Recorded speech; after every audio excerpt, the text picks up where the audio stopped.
Gloucester was once a major stronghold of steam, home to two large locomotive depots, 85B, the former Great Western Shed, and 22B, the former LMS Shed.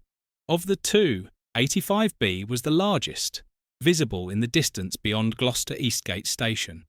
It was an impressive 10-road shed complex, surrounded by extensive sidings, with Tramway Junction lying along its southern boundary. Its allocation included a wide variety of former Great Western classes, from pannier tanks to the powerful castles. The scenes we're looking at were filmed in the summer of 1962, at a time when the depot's locomotive allocation had already fallen to around 70 engines. In its heyday, however, Gloucester had handled well over 100 locomotives. Locomotive 9471, one of the later-built 9400 pannier tanks, was among several transferred to the shed in the final years of steam.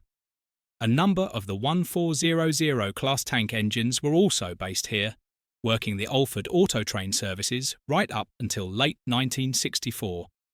Locomotive 4564 was one of just 7 surviving members of the 4500 Class 262 tanks in 1962. Across the western region, lines of withdrawn and stored locomotives were becoming an increasingly common sight, and Gloucester was no exception. Engine 6346, a pre-grouping Great Western mogul, was another of the ageing veterans still at work during this period. The local services along the Golden Valley to Chalford remained a major attraction to enthusiasts right up until their withdrawal in November 1964.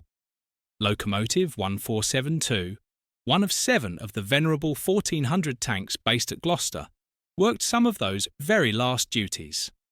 Gloucester's steam era finally closed with the end of Western Region steam on the 31st of December 1965. One landmark from the old depot still survives today, the gas holder, which once towered over the shed. It still overlooks the site, although much has changed. Part of the area has been converted into a modern maintenance depot, and interestingly, the old engine pits still remain, even though the shed walls have long since disappeared. Thank you very much for watching.